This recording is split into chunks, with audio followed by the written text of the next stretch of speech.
descubrí Altza durante la Guerra Civil Española, yo no Estarazu, idatzi du, eta bueno, ni Holanda naiz, Altzako historia antigiko kidea, proiektuaren atzean gaudenak, ezta? Gracias por venir, a pesar de esta situación rara, extraña, lo que nos está tocando vivir, tiempos duros, ¿no? Y a pesar de eso, pensamos que había que hacer, que tenemos que hacer estas cosas, pero necesitamos también, ¿no?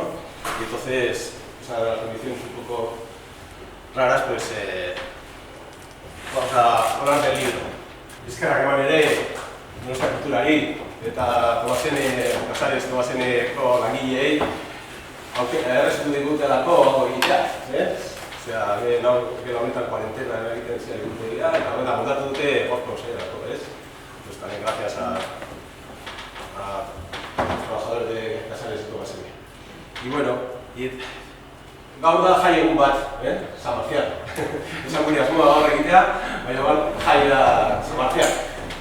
La plaza de San Marcial, el día de San Marcial, el calendario que repartimos todos los años, durante más de 20 años en Altza, lleva coloreado el verde el día 30, y el día 30 también, y no estaba pensado para esto. Nosotros celebramos San Marcial porque la primera crónica, la primera noticia que tenemos del Concejo Altzatarra es de 1390, que es, como decía el documento, ayuntados en el campo de Estigaos, como tenemos de uso y costumbre de los juntar, se reunieron allí para fundar la iglesia de San Marcial. Entonces es un hecho histórico muy importante, es el primer concejo, y con el tema de la guerra vamos a hablar del último concejo. Pues mira, nos viene bien, ha sido un ambiente festivo. Esto es en fiestas de San Marcial, el día de Santa Isabel, y esta es otro hito, aprovechamos que está relacionado con nuestro libro. Esta es la primera corporación municipal democráticamente elegida en Altza, del año 31, de febrero del 31.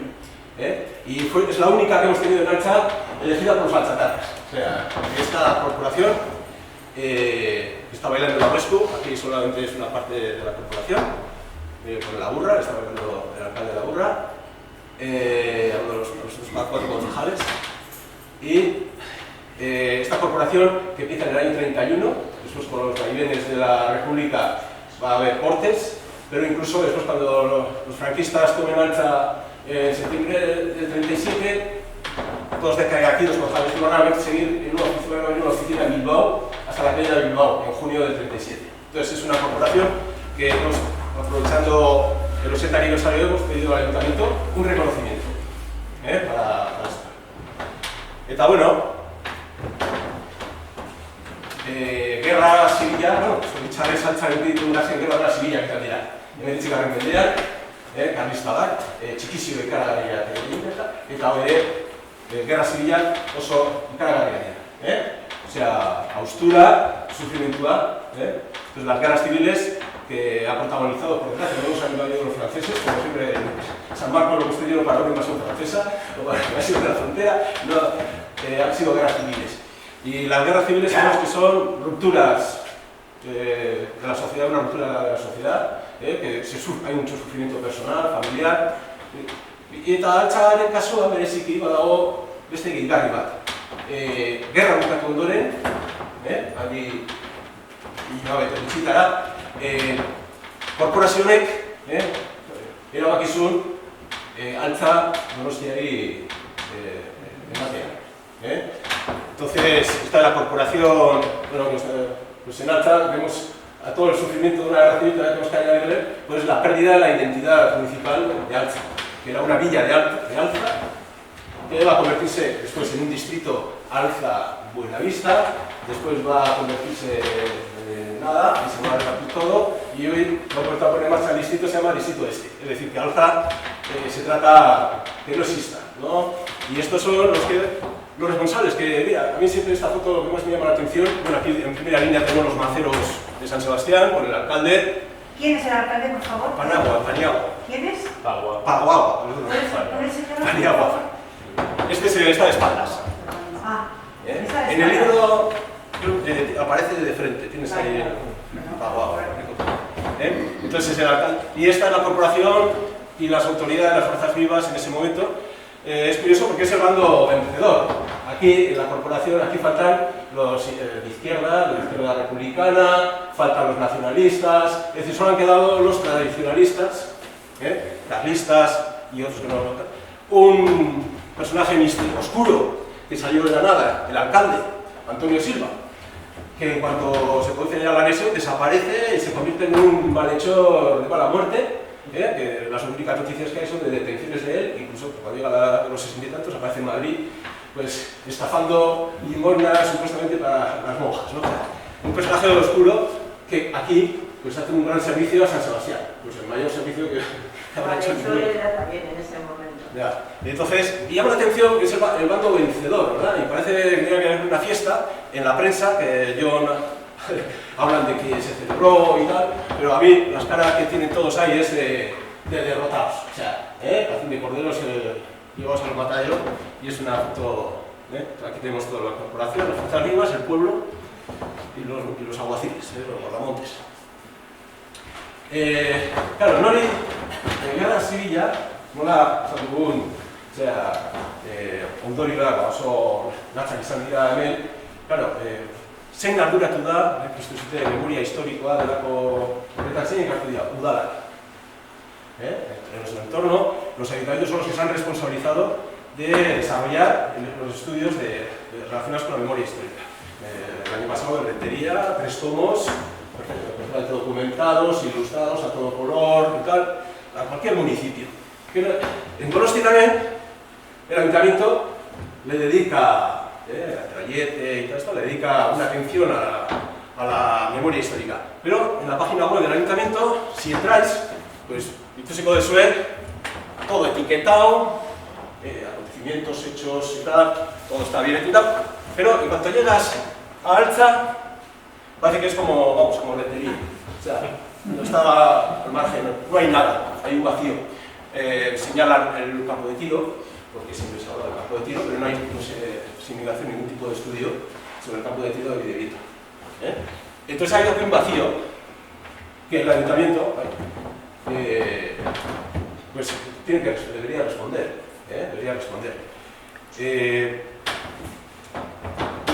Nosotros empezamos ya, bueno, siempre nos ha, pues un hecho trascendental en nuestra historia, siempre le hemos dedicado tiempo al tema de la guerra civil, lo que hemos podido, documentos, algunos artículos y eso. Nos faltaba entrar más a fondo. Bueno, y teníamos un proyecto que avanza y la guerra civil, memoria e historia, que aquí, bueno, normalmente se habla de memoria histórica, pero habría que diferenciar claramente qué es memoria y qué es historia.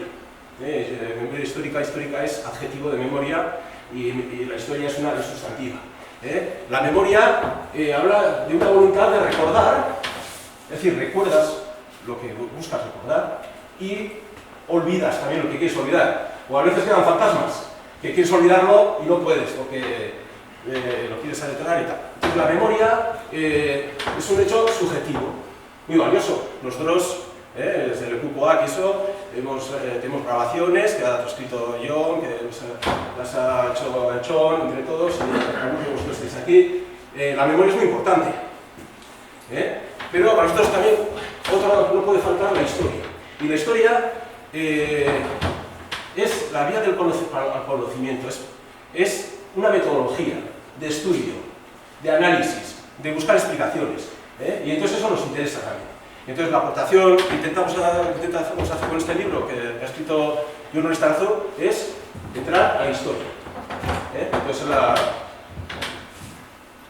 bueno, entonces, como no falta la institución, en otras localidades, en otros municipios y tal, pues hay asociaciones que se dedican a la memoria histórica y tal. En el caso de Altza, pues nosotros dedicamos a la historia.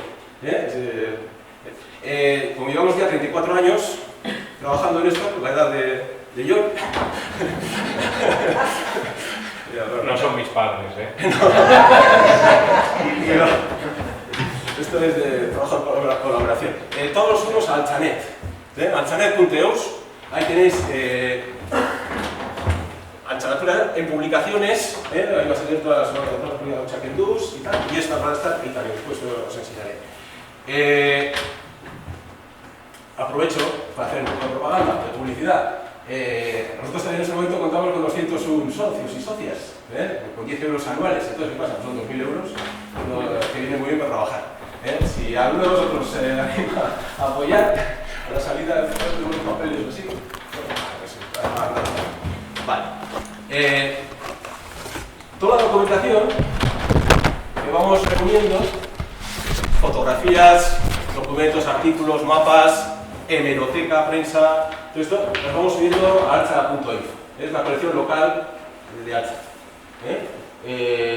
Tenemos un convenio con Nuestra Cultura y con Casares. Es que nosotros prácticamente nacimos con Casares. Y entonces estamos muy relacionados con la casa. Y entonces todo lo vamos subiendo aquí. Claro, las unidades más catalogadas, fichar, y eso nos cuesta más. Pero por ejemplo el trabajo que ha hecho John con el tema de la prensa, que ahora bueno, no podemos conectarnos a internet, pero en casa os metéis la voz de Guipúzcoa, Frente Popular, Diario Vasco, la voz de España, Unidad, la hoja del lunes. Desde el año 39 hasta el año 40, John lo ha vaciado y lo ha transcrito. O sea, entonces hay mucho. Hay deporte, hay esquelas, hay de todo, hay temas relacionados con la política. El libro, pues ya como visteis en el papel que os enviamos, bueno, hemos hecho una edición limitada, muy limitada de ejemplares, y ya lo habéis pasado, me imagino, la mayoría están ahí, con 10 euros. En cualquier caso, os podéis descargar el libro en formato PDF o en iPad para los ebook. Se pueden descargar desde aquí. Está en publicaciones, Arquita Penac, Artiga Bilduma, y entonces ahí tenéis también los otros ejemplares y tal, se pueden descargar todos. En principio todas las publicaciones se pueden descargar de forma gratuita. Entonces, bueno, y ahora ese libro que nos toca, como habéis visto, viene a cubrir un hueco, un vacío que había ahí, que necesitábamos eso, y entonces John, pues hemos coincidido, él ha colaborado con nosotros durante varios años, él es divulgador, tiene el blog Donostiando, que algunos de vosotros conoceréis, es divulgador, ha colaborado con nosotros en el tema de documentación y ha asumido la responsabilidad de escribir este libro, y entonces por eso estamos agradecidos por su trabajo.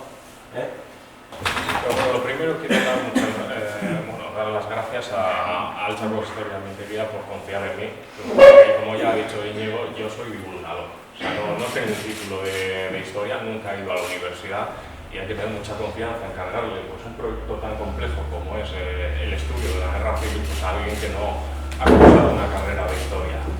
Por otra parte, bueno, gracias a la institución de Nuestra Cultura por dejarnos hacer el acto y a todos los que han colaborado con el libro. No son pocos los autores con sus fuentes y estudios, además del equipo de Alza Consistoria Mintería que ha ayudado en su corrección. Pues ha pasado al menos pues, por 5 correctores para que esté perfecto, ¿no? Para el público. Sí, pasando hasta el primer capítulo. Bueno, como bien ha dicho Íñigo, el estudio de la memoria histórica en Alza, pues hay un enorme vacío. Las instituciones, pues o se les ha olvidado o se les ha pasado el estudiar, pues, el caso de Alza, como si no supieran que esto había sido pues, un pueblo independiente en el momento de la guerra. Bueno, este trabajo, que en principio bueno, parece muy ambicioso, originalmente estaba planteado como una presentación pues, del fondo de Alza Consistoria Mintería, pues bueno, yo le había dado el pomposo título al proyecto como pues, Estado y situación del conocimiento de la guerra civil en Alza, ¿no? Lo que se sabía pues, en cuanto a memorias que se habían pues, recopilado de pues, diferentes ancianos, los documentos que ha ido recogiendo la asociación desde el año 86 y en la entonces modesta colaboración que había hecho yo pues, en los 2 años que llevaba trabajando con la asociación. Bueno, llegado finales del año pasado, de hace 2 años, perdón, empezó la idea de hacer un libro pues, en serio.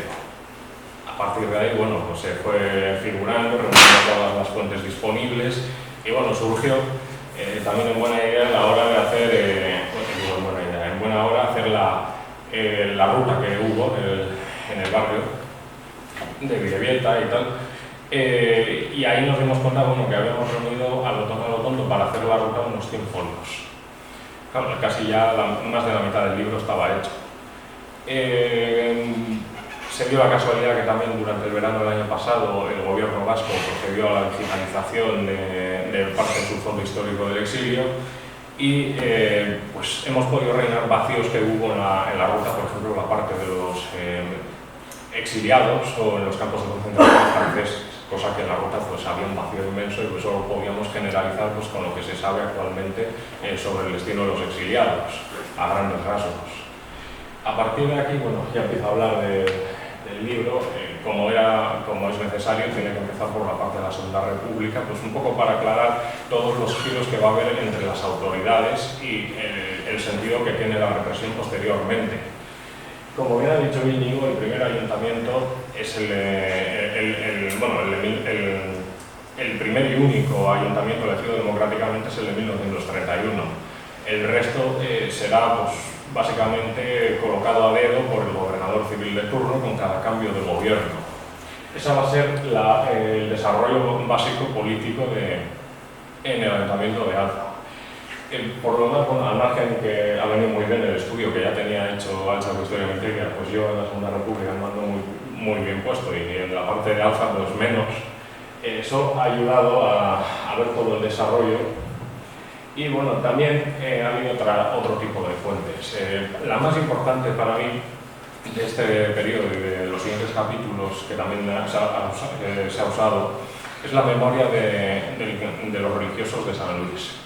Es un libro, bueno, un texto extraordinario porque viene a ser un diario de bitácora de la propia institución y se recoge pues, manifiestamente lo que opinan y lo que les va sucediendo a la orden religiosa pues, con los cambios anticlericales que se van dando durante la Segunda República.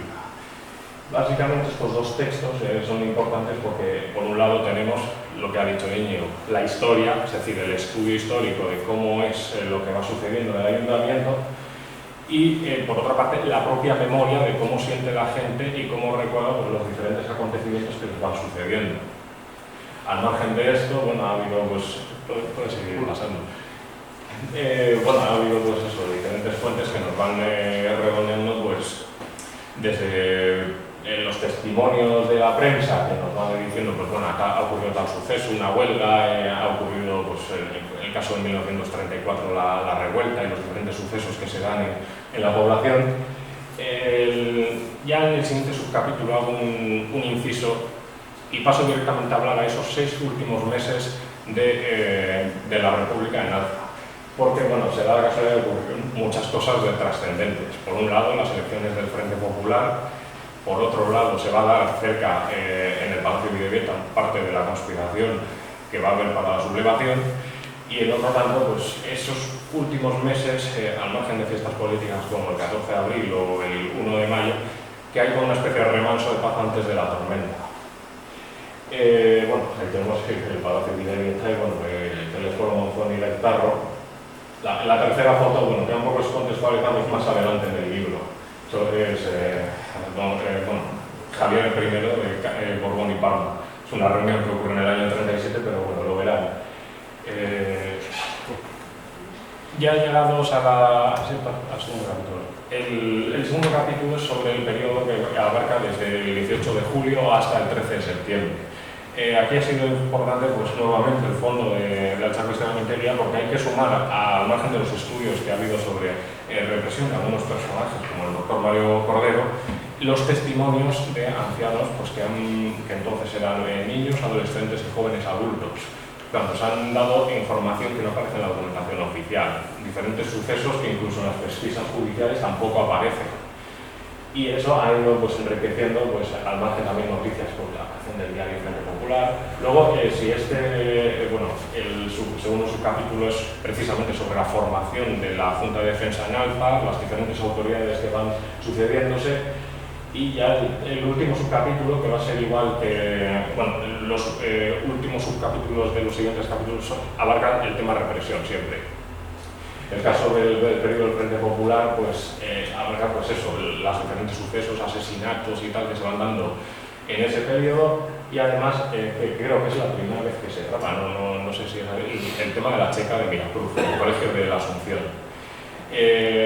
Básicamente de todo esto, la principal fuente de información es, al margen de los testimonios, es la causa general de Guipúzcoa. Es un texto que va a ser vital en parte del trabajo, porque nos habla no solo del periodo de represión, sino también vienen los perfiles de muchas de las autoridades, y en este caso, pues, por ejemplo, incluso nos facilita un listado de presos y los diferentes sucesos que ocurren dentro, o si pues, hubo maltratos, tal. La cosa es bastante light, la verdad. Y es, pues como he dicho, la primera vez que aparece. O sea, esto estaba ahí en dicho documento, que está digitalizado hace un montón de años en el Fondo de la Memoria Histórica en Salamanca, y bueno, estaba hasta hace poco accesible desde internet, pero luego buscando las fuentes y referencias a cada documento hemos descubierto que lo han desdigitalizado o han quitado el acceso a casi todas las imágenes. La razón la desconozco, pero bueno, si alguien lo quiere se la puedo prestar, que me la descargue entera. O sea, sí, pasa al tercer capítulo.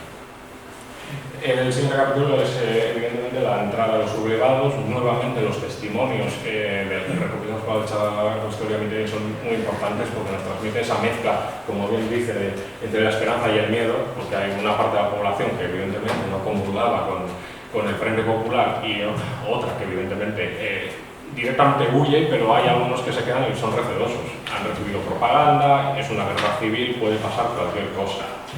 Y bueno, al margen de los testimonios de la llegada, también va a ser importante a lo largo de este capítulo, pues nuevamente la causa general, porque viene hablando de qué es lo que se encuentran diferentes testigos al llegar a Alza. Pues, las monjitas de Miracruz, los curas del Colegio de San Luis, el propio Mactarro, cómo se encuentra en su palacio, esos datos.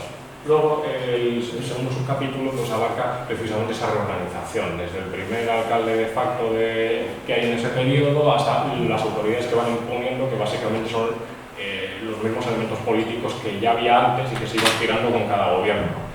Principalmente en este periodo las principales autoridades de Alza son los carlistas. Los falangistas aparecen de refilón y se adueñan de Buenavista, pero es porque están orientados hacia Pasajes, que lo tratan como un distrito.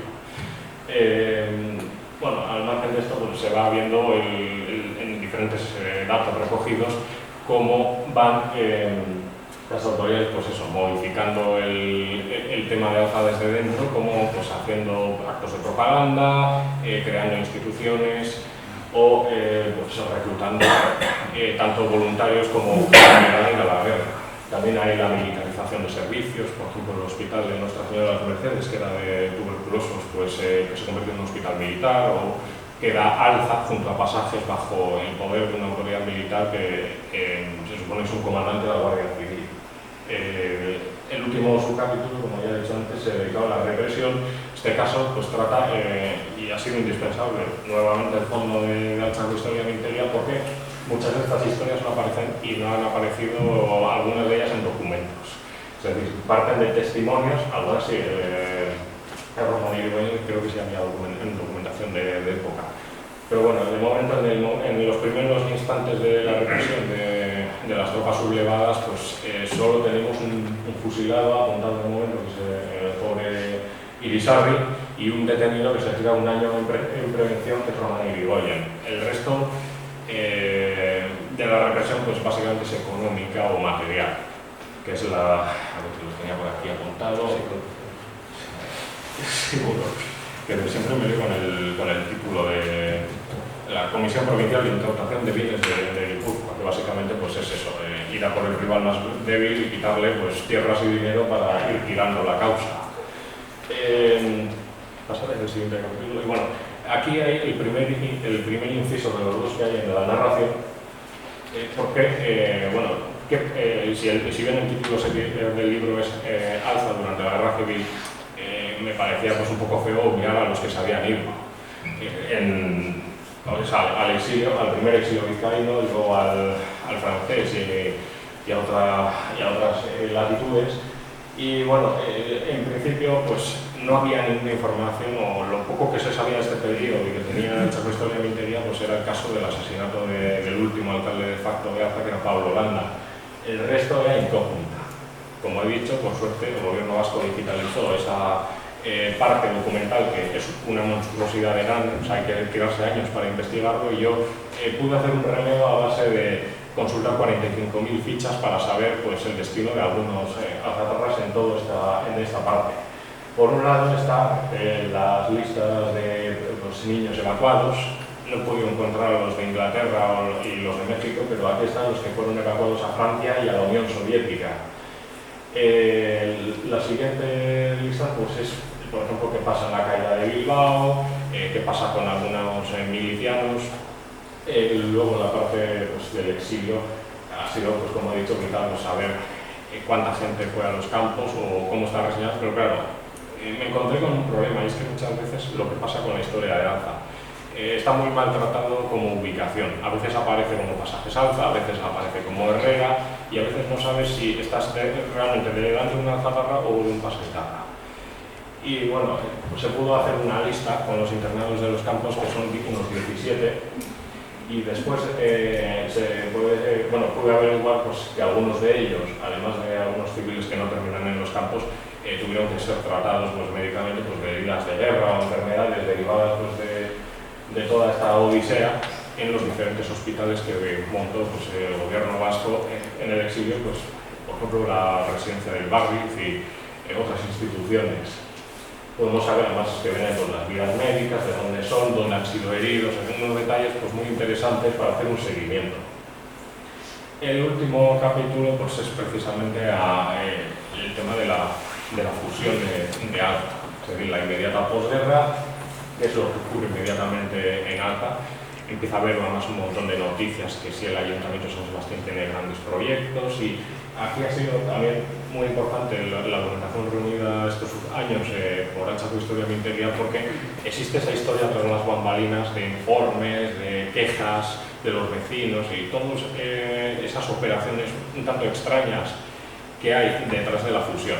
Es decir, hoy por hoy, si pusiéramos ante un tribunal las pruebas, casi sería que Alza tendría que volverse a separar, porque está hecho de una manera que se nota que es apresurada y ordenada desde arriba.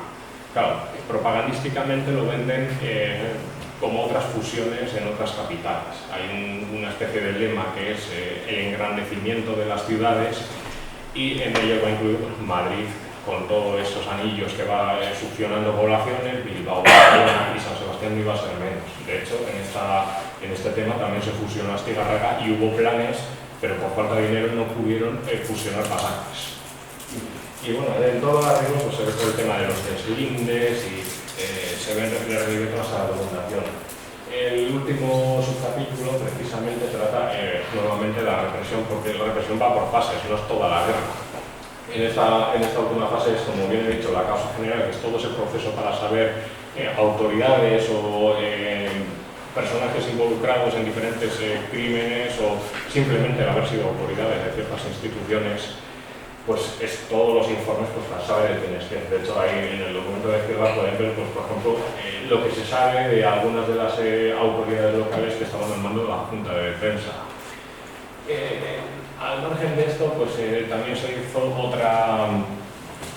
acto represivo económico, que es el Tribunal de Responsabilidades de Navarra. Y aquí pues, hay otra pequeña lista de alcatarras, pues que básicamente les meten multas económicas. La más extraordinaria es la del doctor Mario Cordero, que le meten 25.000 pelas de multa y 250 kilómetros de exilio alrededor de Alza. ¿Pero por qué? Pues este hombre fue diputado provincial en 1936. Por otra parte, luego fue miembro de la Comisión de Sanidad del Frente Popular durante la Guerra Civil, y luego era presidente del Partido de la Unión Republicana. Y claro, esas tres cosas pues, hacen que le tuvieran inquina. Lo que es extraño es que, bueno, en el momento, algunas de estas multas y tal, pues las meten por medio de ausencia, porque, por ejemplo, Mario Cordero no está en la península. Lo dan por huido a Francia. y nunca hemos vuelto a saber nada de él. Es cierto que en los años 60 en el boletín vuelven a repetir la misma información, buscándole para meterle 25.000 pelas de multa y 250 kilómetros de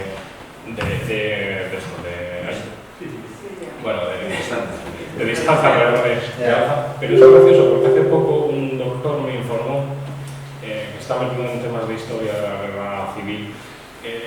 Miró el libro de colegiados de Guipúzcoa y aparece como dado de alta en 1946. O una de dos, o volvió a la península y se cambió de ubicación y se olvidaron las autoridades de él, porque burocráticamente a veces aparecen esos olvidos y luego son sorpresa, ¿no? Que aparece, le vuelven a condenar a esta persona, igual es que se les ha pasado. Pero hoy por hoy no podemos saber qué pasó con Mario Cordero, o sea, no sabemos ni dónde fue, ni dónde estaba, ni si volvió a muerto. Se ha perdido su rastro. Sí, eso es muy normal, o sea, con la guerra civil, los que no eran exiliados o alejados forzosamente de la población, muchas veces ellos mismos se cambiaban de población pues porque la gente podía tener ojerita o simplemente porque dice, pues, ¿cómo voy a volver al pueblo después de todo lo que ha pasado?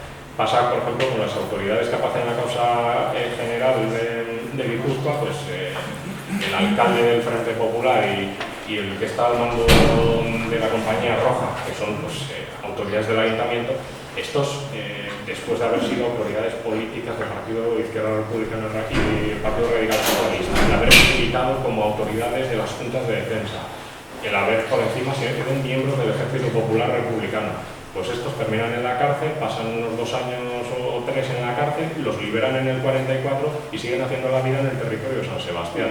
Si bien tienen que presentar sus entrecomillados respetos a la brigada político-social, uno vive en Eguía y el otro en Pasajes. Siguen haciendo vida dentro de lo que cabe normal. Es llamativo que no los fusilen después de tantos, digamos, pecados, ¿no? Visto los tópicos de la guerra civil. Y bueno, quitando esto, el último inciso, el segundo y último inciso de la narración son los fusilamientos de Bidebieta. Y le he querido dedicar un capítulo primero porque son una serie de sucesos que van ocurriendo desde el 36 hasta el 41.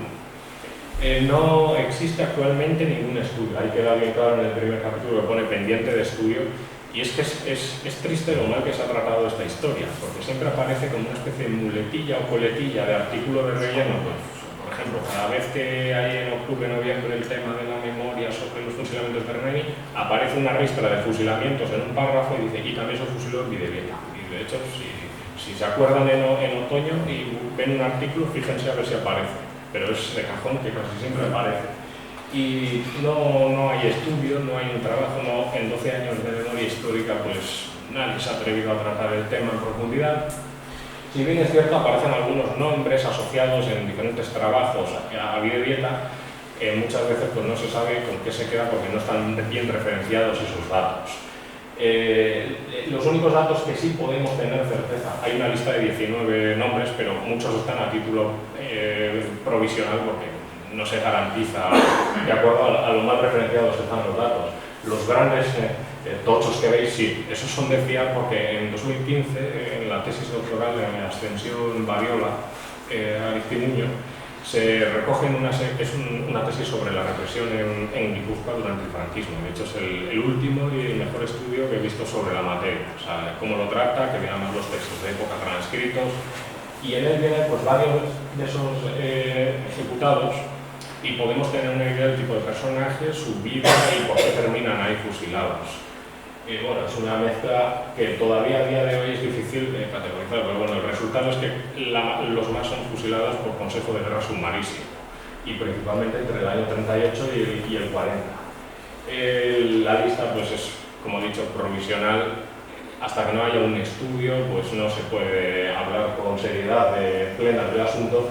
Y he de añadir un detalle que por desgracia pues lo descubrimos cuando el libro ya estaba en prensa. El último libro de Barroso que habla sobre Fuenterrabía, que era el único fusilado relacionado con Fuenterrabía en toda la guerra civil, resulta que es uno de los que participó en la matanza del Fuerte Guadalupe y fue fusilado en Bidebieta en el 41 precisamente. Nosotros pensábamos que el último había sido en el verano del año 40 y resulta que entre primer concurso que se hace de tiro en el año 41 y ese fusilado en el año 40 debe haber un último más, o el último del último. Pero bueno, el resto del capítulo pues trata, bueno, hay un pequeñito inciso que es el campo de tiro de la Guardia Cívica Nacional de San Sebastián. Sobre el campo de tiro hay muy pocas noticias durante la guerra. Generalmente, bueno, en la prensa durante la República y durante la monarquía, pues la información sobre el campo de tiro se reduce a los concursos de tiros y a las juntas y reuniones de la Sociedad Tiro Nacional. En la guerra civil pues es más o menos otro tanto, pero claro, entre medias no se hace ningún concurso de tiro. El primero es el año 41. Y lo único que hay entre medias es que el propio campo, pues hay noticias de que hay un grupo de elementos parapoliciales que todavía tampoco tienen su estudio. De hecho, yo estaba haciendo antes que esto el trabajo de recopilar todas las noticias sobre esta gente para saber pues, más sobre ellos.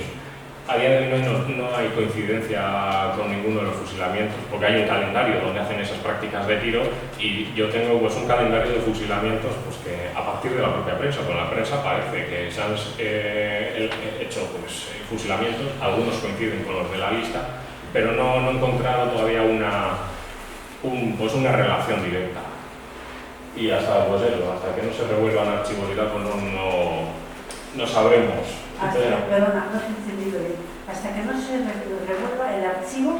Los archivos. A ver, la poca información de la Guardia Cívica Nacional que existe en los archivos, en San Sebastián solo hay un archivo de un cambio de sede. Los pocos documentos que han aparecido de la Guardia Cívica dispersos por ahí son informes, porque uno de sus trabajos, digamos que es una especie de pulpo que está metido en todos los saraos. Por un lado da apoyo a la Guardia Municipal como guardias paramunicipales. Por otro lado, apoya a la policía, lo que diríamos la Policía Nacional, como elementos parapoliciales. Por otro lado, están en la censura postal, mirando cartas y, bueno, y por otra parte, pues andan haciendo el control de refugios antiaéreos, es decir, hacen de todo, son los chicos para todo.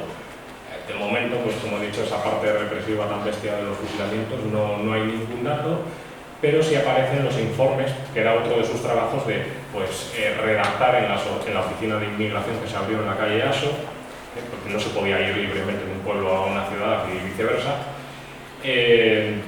Informes, pues, por ejemplo, de un barrio, quiénes son los que han pasado por las celdas, quiénes han pasado tal.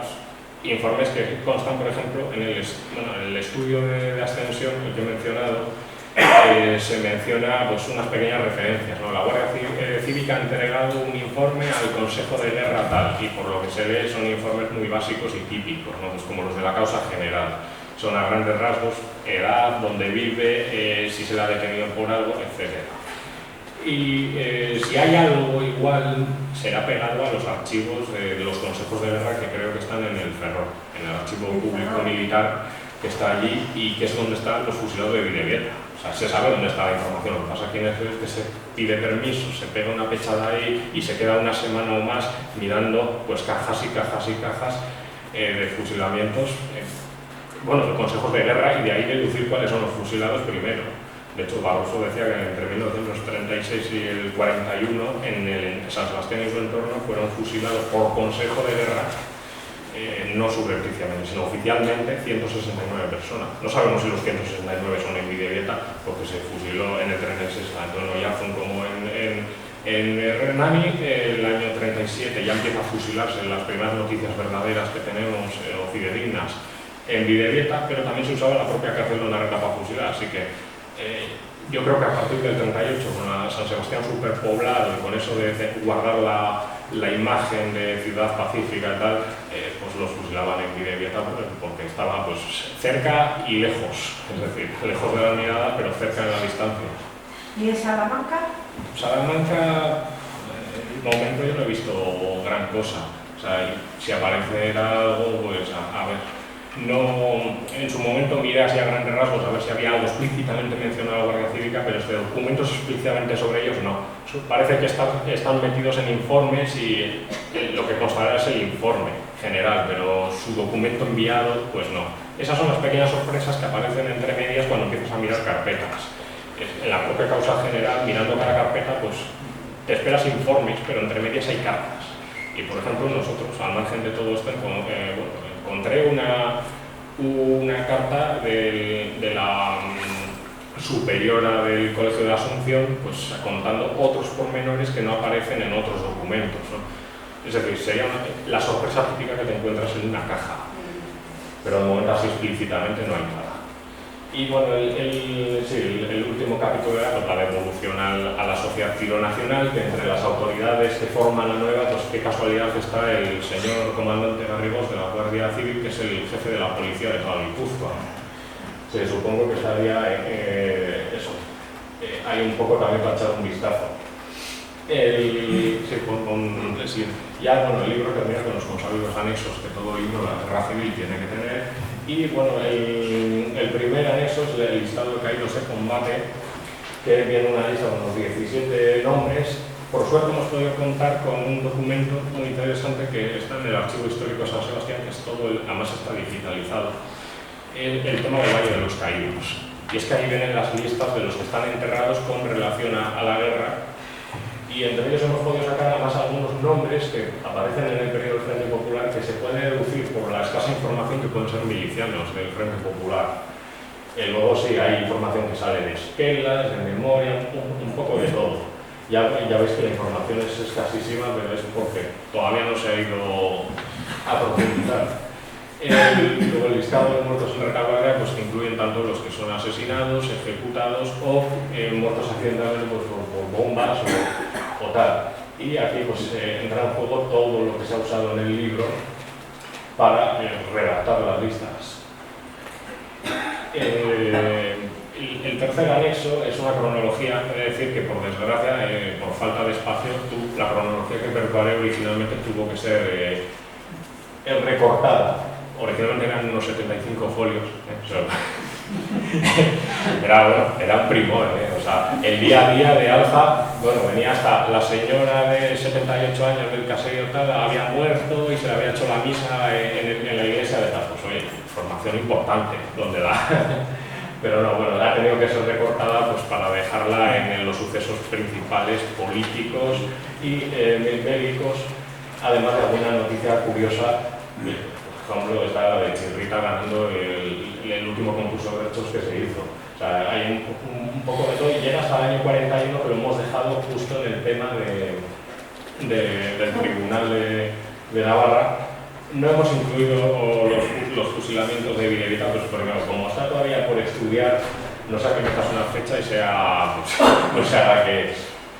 Y bueno, el último anexo ya se había publicado, aunque en dos listas separadas.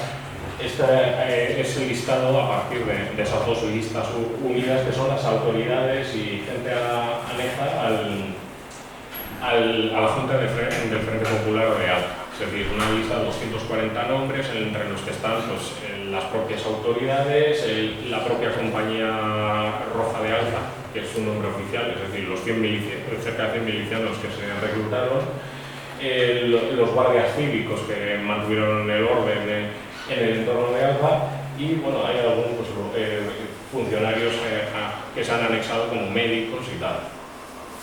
Y eso, el libro termina pues, con las fuentes y bibliografía que en un momento se pueden consultar y están a mano. Oscar Castó.